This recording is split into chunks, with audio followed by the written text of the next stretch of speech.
बे आं मिथिया होननाय सोदोबानो डेन्जार गाज्रि मिथिबाय लामानि बिबायारि खालामनानैसो गारगोन नामा नोंलाय आमफ्राय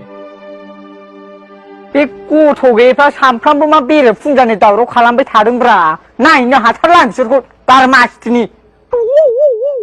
ओइ संसारखौ जानो हायाबा नोंसोर सानैजों गारलायदोलै सानफ्रामबो फुंनि फुं मोनानि मोना जानाय लोंनाय सुख गैया बुख गैया दावराव खालामबाय थानाय आरो हायाबा आंनो गथायना होदो लासै आं आंनिखौसो दावराव नुदों नोंना हर गेजेर मानि फैनानै सावला बिमा बिफानो हिनजाव बिफैनानै दुनदाखाल दावराव खालामबाय थानाया नोंना बबाय लाथारनोबा लादोना हगारना होनोसै आं सामलाय नोङो हायोबा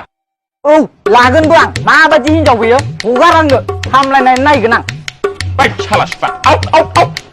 मालायनि हिनजाव सामलायनो फैग्रा गावहानो दुनदाखाल आरो जोंनि दुनदाखाल दावराव जानायखौ नांजाफैदों गेराव समाज बाहेरा बैरा गथ' साला मालायनि हिनजाव सामलायनो सानग्रा बिसोरनि जुनैनो दुनदाखाल दावराव जाजोब्बाय संसारा समाजा गाज्रि जाबाय गावसोर हाला मालायनि हिनजाव सामलायनो हास्थायग्रा माया थोआखै नोंहा माया थोआखै साला मोनसेयावबो सान्थि गैया बियो